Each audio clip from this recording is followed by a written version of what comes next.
নাহলে তুই আমার ব্যাপারে কথাই বলিস না প্লিজ। ঝগড়াঝাটি হবেই আমাদের মধ্যে। 2000 যখন থেকে তোর সাথে আমার কাজ স্টার্ট হচ্ছে তখন থেকে ঝগড়া হয়। তো এইসব আজেরা জিনিস বাদ দিয়ে আমার মনে হয় কাজ করলে কাজ করি, আর নাহলে তুই আমার ব্যাপারে কথাই বলিস না প্লিজ। আরশ খানের সাথে আমার কাজ অবশ্যই আসবে ইনশাল্লাহ, বিকজ আমাদের তো অনেক অনেক ভালো একটা দর্শক আছে। আসলে আমাদেরকে দুজনকে খুব পছন্দ করে কিছু দর্শক। আরশ মানে তানিয়া মিস্টার আরশ খান, এটা আসলে হয়ে গিয়েছিল একটা সময়। তো আমি অবশ্যই কাজ করব। আরশের জায়গা থেকে আমার আর ওর আসলে সম্পর্কটা তো কি বলবো, আমাদের স্পেশাল একটা বন্ডিং ছিল। এখনো আমরা ফ্রেন্ড আছি খুব ভালো, বাট যেটা হচ্ছে যে ফ্রেন্ডশিপের সম্পর্কে তো একটু খুঁটিনাটি ঝগড়াঝাটি হতেই থাকে।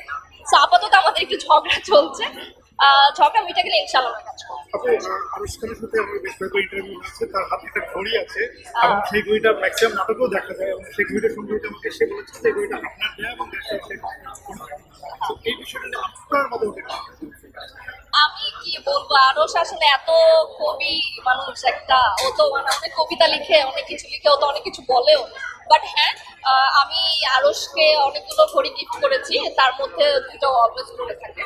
তো ঘড়িগুলো আমার দেওয়া, কিন্তু ওই যে ঝগড়াঝাটির কারণে ও আসলে অনেক ধরনের কথা বলে। বাট আমি আরশকে বলতে চাই প্লিজ এগুলো বন্ধ কর।